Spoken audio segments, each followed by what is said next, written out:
नमस्कार. अडीच्या बातमीपत्रात मी विनायक घोडे आपलं स्वागत करतो. सुरुवातीला एक नजर ठळक बातम्यांवर. संसद आणि विधिमंडळात महिलांचं प्रतिनिधित्व वाढवण्याची गरज राष्ट्रपती प्रणव मुखर्जी यांच्याकडून व्यक्त. दारिद्र्य निर्मूलन हे सरकारचं महत्त्वाचं उद्दिष्ट असल्याचं पंतप्रधान नरेंद्र मोदी यांचं प्रतिपादन. बँकांच्या बुडीत कर्जाच्या समस्या सोडवण्यासाठी सरकार प्रयत्नशील, केंद्रीय वित्त राज्यमंत्री. चारा छावण्यांसाठी आणखी 50 कोटी रुपयांचा निधी देण्याची मुख्यमंत्री देवेंद्र फडणवीस यांची घोषणा. आणि बचत गटांना व्यवसायासाठी राज्य सरकार बिनव्याजी कर्जपुरवठा करणार, चंद्रकांत पाटील. नमस्कार. आता बातम्या विस्तारानं पाहूयात. संसद आणि विधिमंडळात महिलांचं प्रतिनिधित्व वाढवण्याची गरज राष्ट्रपती प्रणव मुखर्जी यांनी व्यक्त केली आहे. महिला लोकप्रतिनिधींच्या 2 दिवसीय राष्ट्रीय परिषदेचं उद्घाटन करताना ते आज नवी दिल्लीत बोलत होते. राजकीय पक्षांनीही यासंदर्भात आपली कटिबद्धता व्यक्त करायला हवी, असंही राष्ट्रपती म्हणाले. उपराष्ट्रपती हामिद अन्सारी, लोकसभा अध्यक्ष सुमित्रा महाजन, पंतप्रधान नरेंद्र मोदी यांच्यासह इतर मान्यवर यावेळी उपस्थित होते. प्रत्येक क्षेत्रात महिलांचा सहभाग वाढवल्याशिवाय देशातल्या महिलांचं सबलीकरण पूर्ण होणार नाही, असंही राष्ट्रपतींनी सांगितलं. महिला आणि पुरुष लोकप्रतिनिधी यांच्यातल्या राजकीय समानतेवर उपराष्ट्रपतींनी भर दिला. अनेक आव्हानं असूनही महिला प्रतिनिधी स्थानिक संस्थांमध्ये उत्तम कामगिरी करत असल्याचं त्यांनी नमूद केलं. राष्ट्र उभारणीच्या कार्यात महिला लोकप्रतिनिधी अधिक सक्षमपणे जास्त योगदान कसं देऊ शकतील हे सांगणं हा या परिषदेचा उद्देश असल्याचं लोकसभा अध्यक्ष सुमित्रा महाजन यांनी यावेळी सांगितलं. महिला आमदार, खासदार, केंद्रीय मंत्री आणि मुख्यमंत्री अशा 300 महिला प्रतिनिधी या परिषदेला उपस्थित आहेत. संबंधित क्षेत्रातलं अद्ययावत ज्ञान तसंच लोकप्रतिनिधी म्हणून भूमिका बजावण्यासाठीचं मार्गदर्शनही या परिषदेत केलं जाणार आहे. पंतप्रधान नरेंद्र मोदी उद्याच्या समारोप सत्राला संबोधित करणार आहेत.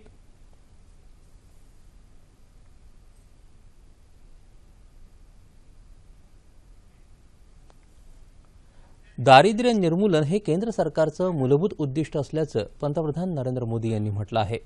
रूल ऑफ लॉ या विषयावर नवी दिल्लीत आयोजित आंतरराष्ट्रीय परिषदेत ते काल बोलत होते. दारिद्र्य हे पर्यावरणासमोरचं मोठं आव्हान असल्याचं पंतप्रधानांनी सांगितलं. शाश्वत विकास ही जगाची जबाबदारी असून एकत्रित प्रयत्नातून शाश्वत विकास साधता येईल असा विश्वास त्यांनी व्यक्त केला. भारतानं नेहमी सर्वांचं हित आणि शांतता, शाश्वत विकासासाठी प्रयत्न केलेत, असं त्यांनी आवर्जून नमूद केलं. केंद्रीय पर्यावरण मंत्री प्रकाश जावडेकर तसंच केंद्रीय वित्तमंत्री अरुण जेटली या परिषदेला उपस्थित होते. कचरा व्यवस्थापनाच्या बाबतीच्या नियमांमध्ये लवकरात लवकर सुधारणा करणार असल्याचं प्रकाश जावडेकर यांनी यावेळी सांगितलं. तर सेवा करावरच्या 0.5% सेसची रक्कम स्वच्छ भारत अभियान आणि स्वच्छ गंगा मोहिमेसाठी वापरली जाणार असल्याची माहिती अरुण जेटली यांनी यावेळी दिली.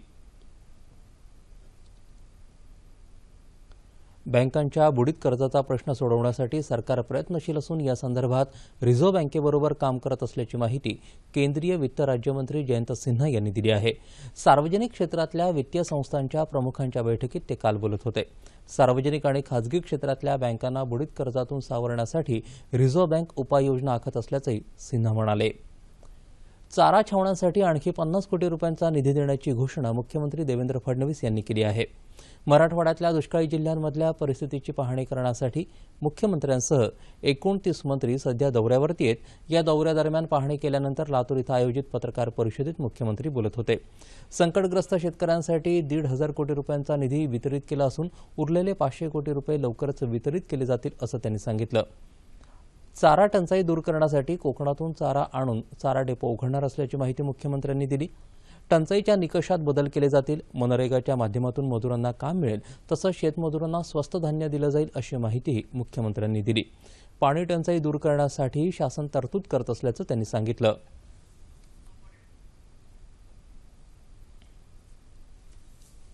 भंडारवाडी धरणातला पाणीपुरवठा योजनेसाठी 37 कोटीचा प्रस्ताव आहे, तो मंजूर केलाय. त्यानंतर मोताळा प्रादेशिक पाणीपुरवठा योजनेतून लातूर शहरास पाणीपुरवठा करण्यासाठी 24 कोटीचा प्रस्ताव देखील आपण मंजूर. डोंगरगाव बंधाऱ्यातनं पानचिचोली योजनेद्वारे पाणीपुरवठा करण्याकरता 4.76 कोटीचा निधी आपण उपलब्ध करून देतो. आणि भूजल सर्वेक्षण विकास यंत्रणेने सुचवल्यानुसार मांजरा, नागझरी, साई बंधाऱ्यात मोठे चर घेण्यासाठी देखील आपण निधी उपलब्ध करून आमच्या सरकारनं धान्याची योजना सुरू केली आहे, 2 रुपये किलो गहू आणि 3 रुपये किलो तांदूळ. तर या योजनेमध्ये कोण समाविष्ट होत नाहीये? वित्तमंत्री सुधीर मुनगंटीवार, परिवहन मंत्री दिवाकर रावते, बांधकाम मंत्री चंद्रकांत पाटील, महसूल राज्यमंत्री संजय राठोड, ग्रामविकास मंत्री पंकजा मुंडे यांच्यासह रामदास कदम, गिरीश बापट, विद्या ठाकूर, दीपक केसरकर आणि इतर मंत्रीही दौऱ्यात सहभागी झाले आहेत. दुष्काळासाठी दिली जाणारी रक्कम लोकांपर्यंत पोहोचते की नाही याची खातरजमा करण्यासाठी हा दौरा करत असल्याचं राज्याचे वित्त नियोजन मंत्री सुधीर मुनगंटीवार यांनी बीड इथं सांगितलं. परिवहन मंत्री दिवाकर रावते यांनी अंबाजोगाई तालुक्यातील कुंभेफळ आणि पाटोदा इथल्या कामांना भेट देऊन पाहणी केली. गेवराई तालुक्यातल्या पांढरवाडी, बागपिंपळगाव, वडगाव ढोक या गावांना ग्रामविकास मंत्री पंकजा मुंडे यांनी भेट देऊन तिथल्या परिस्थितीचा आढावा घेतला.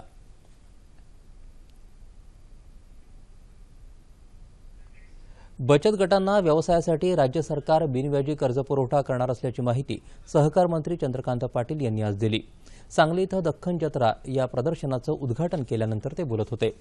बचत गटांनी भांडवल निर्मिती करून विविध प्रकारचे व्यवसाय केले पाहिजेत असं ते म्हणाले. कोरड्या कचऱ्यापासून पांढरा कोळसा तयार करता येतो, यासाठी उपक्रमातून बचत गटांशी उद्योगशील बनावं अशी अपेक्षा त्यांनी व्यक्त केली.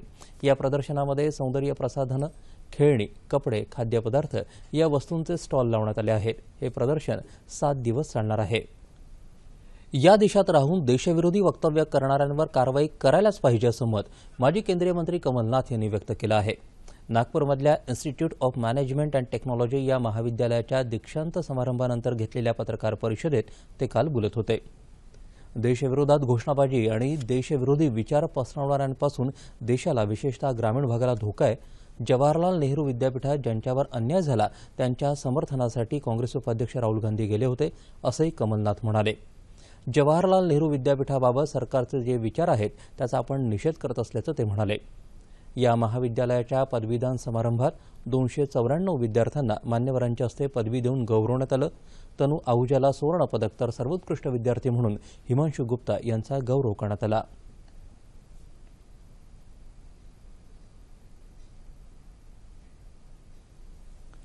प्रतिकूल परिस्थितीत महिलांनी खचून न जाता समर्थपणे पुढे यावं असं सांगत संकटात असलेल्या महिलांनाही इतरांनी सर्वार्थानं मदत करावी असं आवाहन राज्य महिला आयोगाच्या अध्यक्षा विजया रहाटकर यांनी केलं आहे.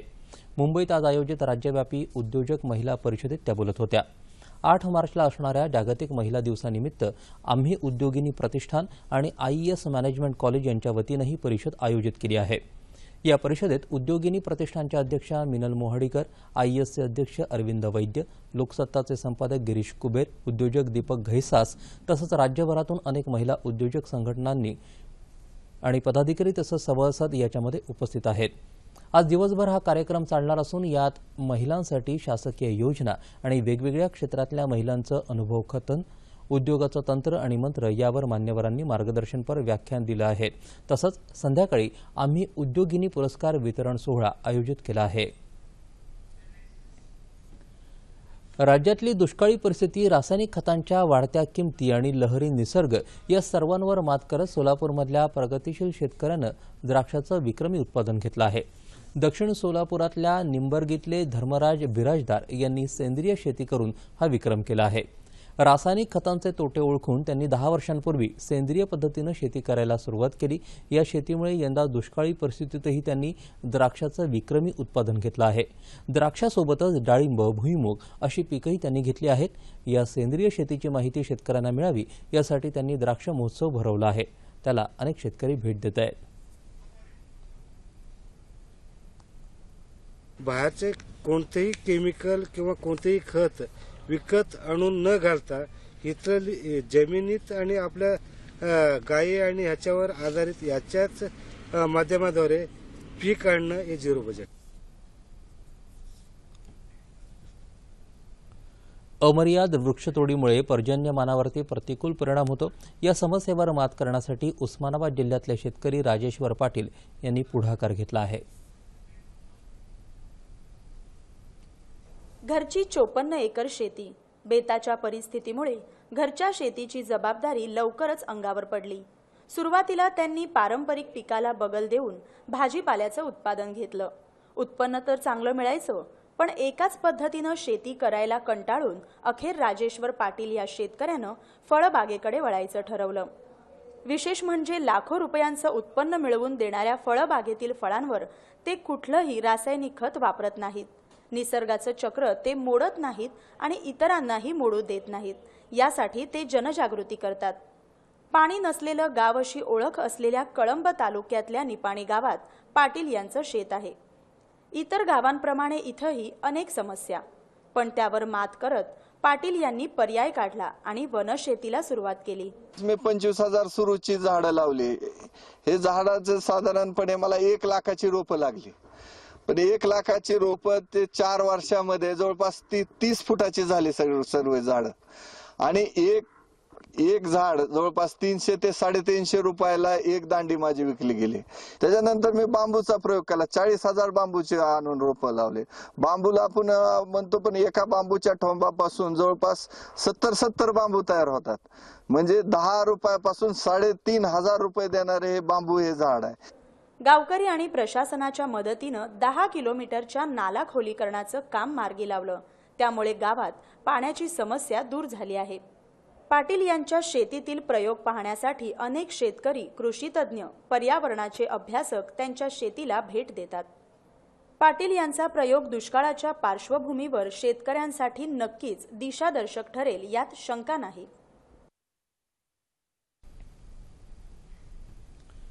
आजच्या स्पर्धात्मक आणि वेगवान युगात प्रगती करण्यासाठी विज्ञान, तंत्रज्ञान आणि तत्वज्ञान या तिन्ही बाबींवर भर देण्याची गरज श्रेष्ठ अणुशास्त्रज्ञ डॉक्टर अनिल काकोडकर यांनी व्यक्त केली. धुळ्यातील झेडबी पाटील महाविद्यालयात यशोवल्लभ व्याख्यानमालेत काकोडकर बोलत होते. आजच्या डिजिटल युगात सर्व समाजाला प्रगती करायची आहे, मात्र अधोगती रोखायची असेल तर विज्ञान, तंत्रज्ञान आणि तत्वज्ञान या त्रयींचं महत्त्व काकोडकर यांनी विशद केलं. नंदुरबार जिल्ह्यातल्या आदिवासी मागास भागात लोकसहभागातून राबवल्या जाणाऱ्या डिजिटल शाळांमुळे विद्यार्थ्यांचं प्रमाण वाढीला लागल्याचं नंदुरबार जिल्हा परिषदेचे मुख्य कार्यकारी अधिकारी R.V. गमे यांनी म्हटलं आहे. शहादा तालुक्यातल्या डिजिटल शाळांच्या उद्घाटन प्रसंगी ते बोलत होते. पारंपरिक शिक्षण पद्धतीला फाटा देत बालकांना हसत खेळत शिक्षण मिळावं यासाठी शाळेच्या भिंतींवर विविध बालकथा चित्र रंगवण्यात येत आहेत. तसंच सध्याच्या काळात दूरचित्रवाणीचं आकर्षण पाहता आणि शिकवलेलं विद्यार्थ्यांच्या लक्षात राहावं यासाठी शाळेत कॉम्प्युटर प्रोजेक्टर लावण्याची संकल्पना यशस्वी होत आहे. विविध साहित्य आणि खेळण्यांच्या माध्यमातून मुलांना शिक्षण देणाऱ्या या डिजिटल शाळा आदिवासी मागास भागात जास्त परिणामकारक ठरत आहेत. शासनाच्या कोणत्याही निधीशिवाय शिक्षक आणि लोकसहभागातून राबवल्या जाणाऱ्या या संकल्पनेचं महत्त्व सर्वांना पटावं या दृष्टीनं हा कार्यक्रम आयोजित करण्यात आला होता.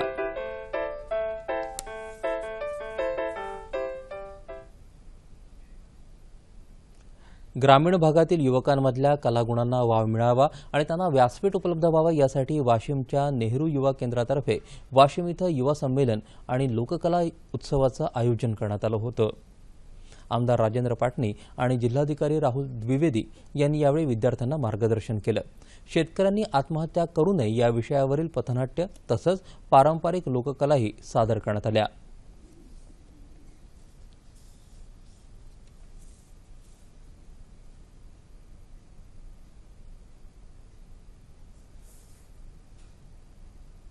पुण्यामध्ये कालपासून 3 दिवसीय सिंधू नृत्य महोत्सवाला सुरुवात झाली आहे. या महोत्सवात देशभरातल्या विविध नृत्यांचा कलाविष्कार पुणेकरांनी अनुभवला आहे. प्रसिद्ध ओडिसी नृत्यांगना शर्मिला बिश्वास यांच्या नृत्यानं महोत्सवाला सुरुवात झाली. आज शृंगार या संकल्पनेवर आधारित लावणी, जावळी, ठुमरी हे नृत्य प्रकार सादर होणार आहेत. त्यात शकुंतल नगरकर, मीनाक्षी श्रीनिवासन, वैशाली त्रिवेदी नृत्य सादर करणार आहेत.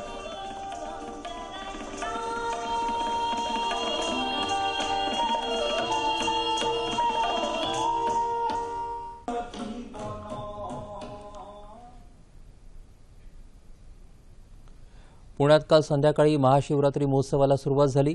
भरत मित्र मंडळ महाशिवरात्र उत्सव समिती ट्रस्टतर्फे हा महोत्सव होत आहे. काल महापौर प्रशांत जगताप यांच्या हस्ते महोत्सवाचं उद्घाटन झालं. उपमहापौर मुकारी अलगुडे यावेळी उपस्थित होते. महोत्सवाचं हे 38वं वर्ष आहे. नवीन कलाकारांसाठी हे चांगलं व्यासपीठ असून यातून मोठे कलाकार उदयाला येतात असं महापौर जगताप यांनी सांगितलं. उपमहापौर अलगुडे यांनी संस्थेच्या उपक्रमाचं कौतुक केलं.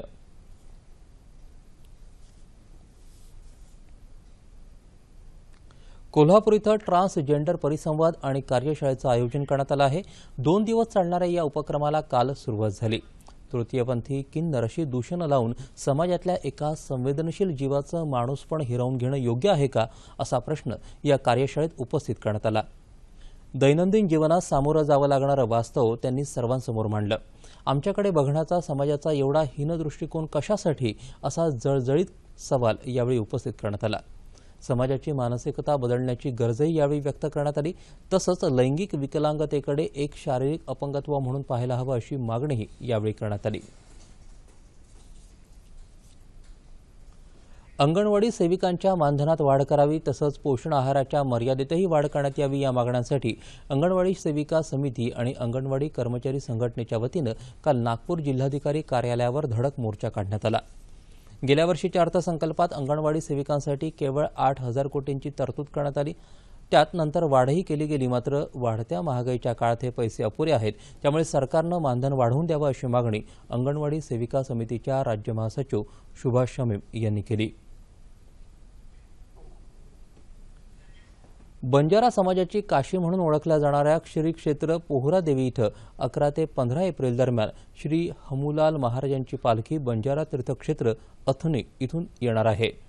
या पालखी सोहळ्यामध्ये बंजारा समाजाचं सांस्कृतिक नृत्य, भजन, कीर्तन, अभंगवाणी, कलापथक यासह लाखो भाविक उपस्थित राहतील, असा अंदाज आहे. राष्ट्रीय बंजारा परिषदेच्या काल मुंबईत झालेल्या पत्रकार परिषदेत ही माहिती देण्यात आली. विजापूर, सोलापूर, अक्कलकोट, नळदुर्ग, तुळजापूर, उस्मानाबाद, नांदेड, पुसद, दिग्रस आणि पोहरादेवी असं या पालखी प्रवासाचं स्वरूप राहील. श्री क्षेत्र पोहरादेवी इथं धर्मपीठाची आणि धर्मपरिषदेची स्थापनाही होणार आहे. लोकसभेचे माजी अध्यक्ष पी.ए. संगमा यांचा पार्थिव देह आज मेघालयमध्ये अंत्यदर्शनासाठी नेण्यात येत आहे. तुरा या मूळ गावी त्यांचं पार्थिव अंत्यदर्शनासाठी ठेवण्यात येईल. सोमवारी संगमा यांच्या पार्थिवावर अंत्यसंस्कार करण्यात येतील. तत्पूर्वी माजी पंतप्रधान डॉक्टर मनमोहन सिंग तसंच भाजपाचे ज्येष्ठ नेते लालकृष्ण अडवाणी यांनी संगमा यांच्या पार्थिवाचं नवी दिल्लीत अंत्यदर्शन घेतलं. संगमा यांचं काल नवी दिल्लीत हृदयविकारानं निधन झालं होतं.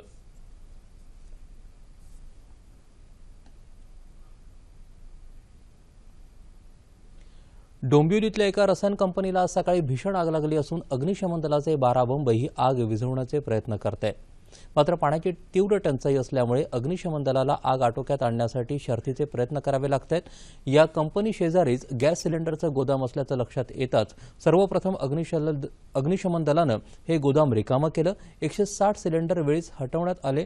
त्यामुळे मोठी दुर्घटना टळली आहे. आजूबाजूलाही आग पसरू नये याची खबरदारी अग्निशमन दल घेत आहे. सुदैवानं या आगीत कोणतीही जीवितहानी झाली नाही. पुण्यात झालेल्या महापौर चषक हॉकी सामन्यात क्रीडा प्रबोधिनीच्या संघानं SRPF ग्रुप 1 वर 4-3 अशी मात करत चषकावर आपलं नाव कोरलं. बालेवाडी स्टेडियममध्ये काल अंतिम सामना झाला. महापौर प्रशांत जगताप यांच्या हस्ते विजेत्या क्रीडा प्रबोधिनी संघाला चषक आणि 51,000 रुपये प्रदान करण्यात आले. तर उपविजेत्या SRPF गट A संघाला 30,000 रुपये आणि चषक देण्यात आला. उत्कृष्ट गोलकीपर सागर हराळे, उत्कृष्ट डिफेंडर शाबित सय्यद, उत्कृष्ट खेळाडू विक्रम सिंग यांना स्मृतिचिन्ह देऊन गौरवण्यात आलं. पुणे महापालिकेकडून खेळाडूंना चांगलं व्यासपीठ मिळालं आहे. सर्व क्रीडा प्रकारांना प्रोत्साहन देण्यासाठी महापालिकेचे विविध उपक्रम सुरू आहेत, असं महापौर जगताप यांनी सांगितलं. वेगवेगळ्या स्पर्धा त्या मैदानी असतील किंवा हॉकी असेल, कुस्ती असेल, इतर खो खो असेल, या सगळ्या स्पर्धा घेण्याचा पुणे महानगरपालिकेचा प्रयत्न असतो. यातून पुणेकर खेळाडूंना चांगला वाव मिळावा व यातून पुणे चांगले मोठे खेळाडू घडले जावेत आणि ते कुठेतरी राष्ट्रीय पातळीवर सुद्धा चमकावेत, ऑलिम्पिकला जावेत, हा आमचा मानस आहे.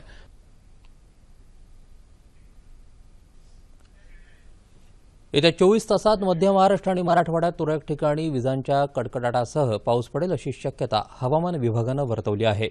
हवामान जाणून घेतल्यानंतर आता पाहूया ठळक बातम्या पुन्हा एकदा. संसद आणि विधिमंडळात महिलांचं प्रतिनिधित्व वाढवण्याची गरज राष्ट्रपती प्रणव मुखर्जी यांच्याकडून व्यक्त.